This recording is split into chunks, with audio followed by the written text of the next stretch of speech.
नमस्कार दोस्तों, कैसे हैं आप सभी। उम्मीद करते हैं कि आप सभी बहुत ही अच्छे होंगे।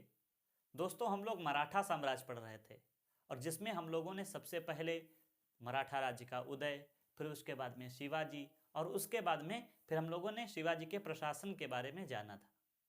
हमने आप सभी को बताया था कि हम लोग जो है मराठा साम्राज्य को दो भागों में बांट कर पढ़ेंगे। एक तो छत्रपति के अधीन और दूसरा जो है पेशवा के अधीन। तो इसमें हम लोगों ने छत्रपति के अधीन शुरू किया था और इसमें हम लोगों ने शिवाजी के बारे में पढ़ चुके थे। मैंने पिछले ही वीडियो में आपको बताया था कि शिवाजी की मृत्यु 1680 ईस्वी में हुई थी और उसके बाद में अब गद्दी पर बैठेगा कौन, उसके बारे में चर्चा करते हैं। तो देखिए, शिवाजी और शिवाजी की कई पत्नियां थी, लेकिन आपको 3-4 पत्नियां याद रखना है। पहले साईबाई, इसके बाद में पुतलीबाई, पुतलीबाई के बाद में सोयराबाई। वैसे तो अन्य और भी पत्नियां थी इनकी, जैसे हम लक्ष्मीबाई कह सकते हैं, अन्य और थी, लेकिन हम लोगों को सिर्फ कितना याद रखना है, सिर्फ 3 याद रखनी है। कौन कौन से? साईबाई, साईबाई का एक पुत्र था जिसका नाम था संभाजी, संभाजी, और संभाजी की पत्नी थी येसुबाई, और इन दोनों का एक पुत्र हुआ जिसका नाम हम कहेंगे शाहू। इसी तरह का पुतलीबाई, ये तो जो है सती हो गई थी। और अंतिम कौन इधर? सोयराबाई। सोयराबाई की जो है का एक पुत्र हुआ राजाराम, और राजाराम की 2 पत्नियां थीं। पहली ताराबाई और दूसरी पत्नी का नाम राजसबाई।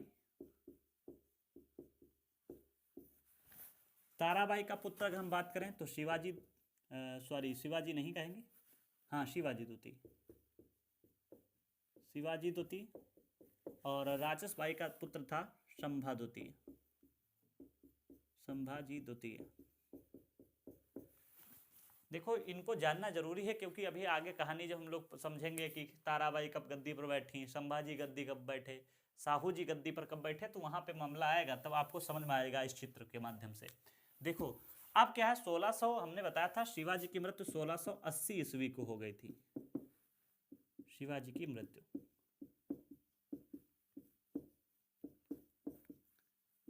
अब शिवाजी ने अपना उत्तराधिकारी घोषित किया था राजा राम को। क्यों? क्योंकि शिवाजी ने अपनी जो पत्नी थी सोयराबाई, उनको जो है क्या बनाया था, राजमहिषी बनाया था। तो उनके पुत्र को कहा था कि अगला उत्तराधिकारी ये होगा। लेकिन इधर सबसे बड़े पुत्र की बात करें तो सबसे बड़ा पुत्र था संभाजी, और संभाजी जो है एक विद्रोही पुत्र था शिवाजी का, जिसके चलते शिवाजी संभाजी से नाराज थे और उत्तराधिकारी बनाया था राजा राम को। 1680 में मृत्यु हो गई है किसकी? शिवाजी की। तो अब गद्दी पर किसको बैठना चाहिए?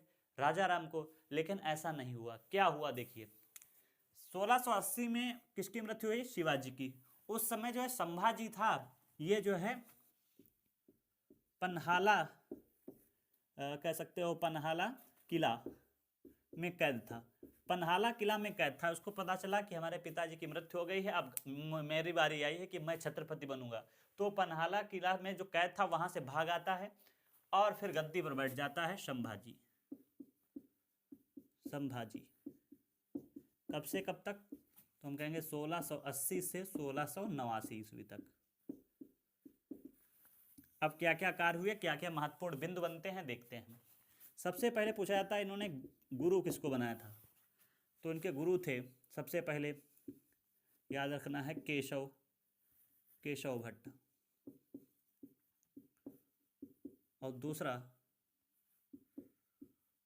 उमाजी पंडित, उमाजी पंडित। ये जो है 2 इनके गुरु थे।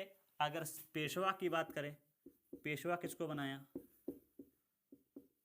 नीलोजी पंत को, नीलो पंत को। इसके अलावा सलाहकार, सलाहकार, तो सलाहकार किसको बनाया था? तो हम कहेंगे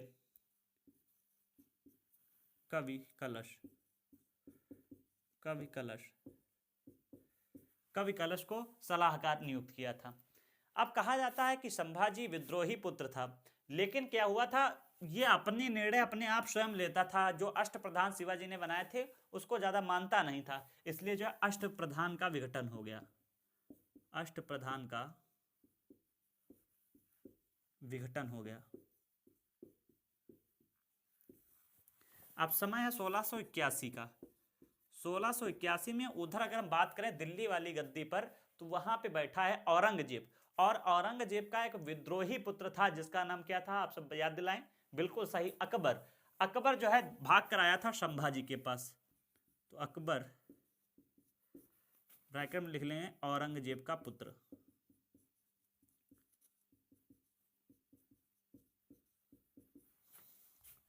संभाजी के पास आया, भाग कर आया। अब आप सबके दिमाग में रहा यहाँ कैसे आ गया, तो क्या था बीच में जब हमने बताया था ना कि शिवाजी का विद्रोही पुत्र था संभाजी, और ये संभाजी जो है ये पहुंच गए थे एक बार मुगल साम्राज्य में, वहां कम से कम 1.5 साल रहे, उसके बाद पुनः आए, तो उनसे दोस्ती थी अकबर से, इसलिए वहां पे भाग किया जाता है। इधर अकबर जो था उसने, या कह सकते हो अकबर द्वितीय था, उसने जो है इधर विद्रोह कर दिया था, सुल्तान अकबर नाम था इसका। अब क्या होता है, ये बात जब पता चलती है औरंगजेब को कि अरे हमारा पुत्र जो है संभाजी के यहाँ भाग के गया है, तो औरंगजेब आक्रमण कर देता है किस पे, संभाजी पे। और 1689 ईस्वी में संभाजी व अकबर की हत्या कर दी जाती है। संभाजी व अकबर की हत्या कर दी जाती है। इसके बाद में आप गद्दी पर कौन बैठेगा उसको जानते हैं। तो चलिए आगे हम लोग शुरू करते हैं और जानते हैं कि आगे गद्दी पर कौन बैठेगा।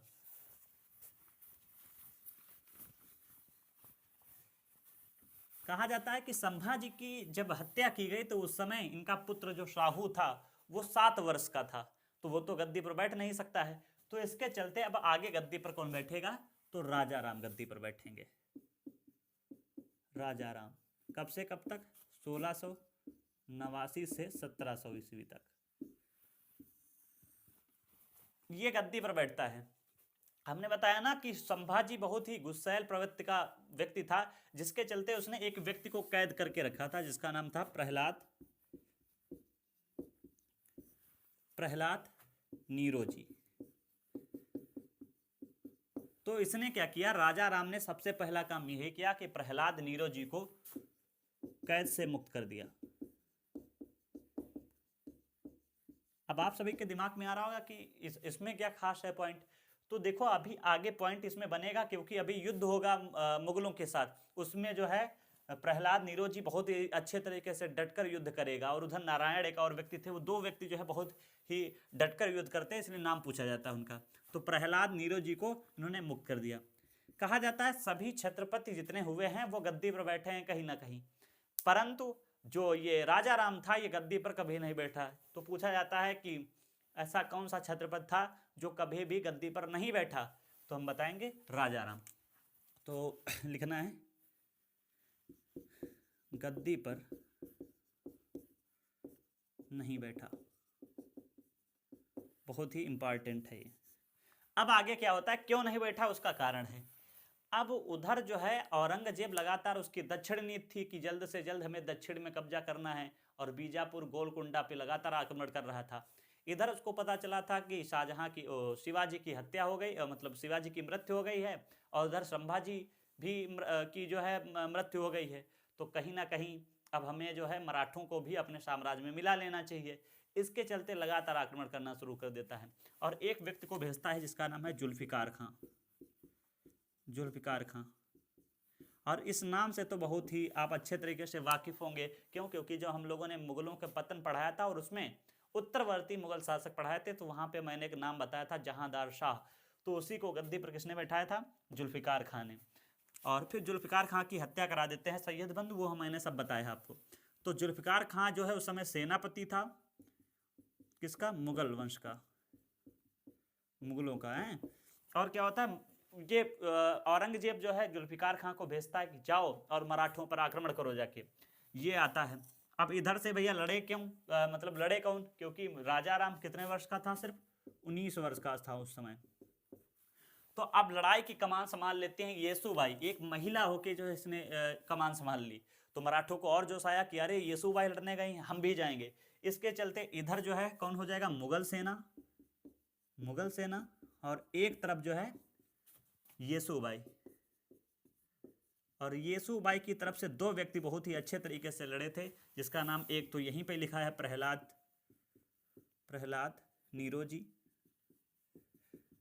और एक व्यक्ति है नारायण, याद रखना है, नारायण। ये दो लोग बहुत ही अच्छे तरीके से युद्ध लड़ते हैं, शुरुआत में जीतते हैं, लेकिन उसमें कहा जाता है नहीं घोल अंदर पोल। तो यहाँ पे एक ऐसा होता है घर का भेदी लंका ढाए, तो उसमें एक व्यक्ति था जिसका नाम था सूर्यजी पिसाल। इसने जो है विश्वासघात कर दिया, विश्वासघात कर दिया, जिसके चलते जो है मराठा यहाँ पे पराजित हो जाते हैं। किसके चलते, सूर्यजी पिसाल, इसने जो है ये जो है मराठों के साथ था, लेकिन इसने विश्वासघात कर दिया, और इसमें जो है येसुबाई पराजित हो जाती हैं। और जीत कौन जाता है, तो मुगल सेना जीत जाती है। किसके कारण, सूर्यजी पिसाल के कारण। अब जो है येसुबाई और इसका पुत्र था शाहू, इसको जुल्फिकार खां जो है अपने साथ लिए चले जाता है मुगलों में या दिल्ली में, और वहां पे येसुबाई और शाहू को जेल में डाल दिया जाता है। अब तो कैद कौन हो गया है, तो येसुबाई और शाहू।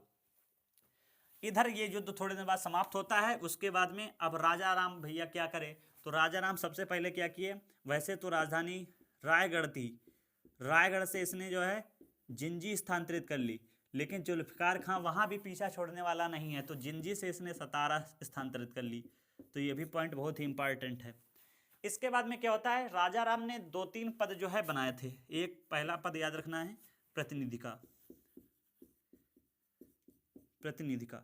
वैसे तो शिवाजी ने जो प्रशासन बनाया था उसमें थोड़ा और बढ़ोतरी की इसने, और प्रतिनिधि का एक पद जो है बनाया।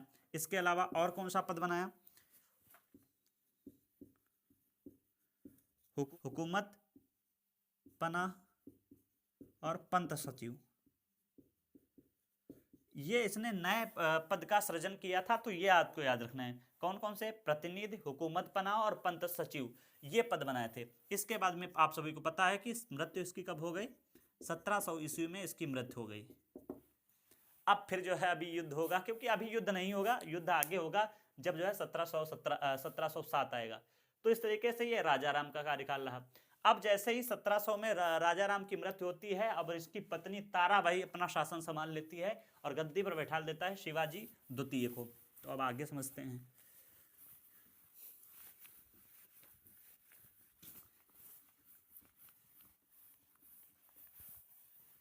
अब गद्दी पर कौन बैठ गया है, वैसे शिवाजी का नाम यहाँ पे नहीं लिया जाता है, शिवाजी द्वितीय का नाम रखा जाता है ताराबाई का ही, तो हम लोग भी कहेंगे ताराबाई।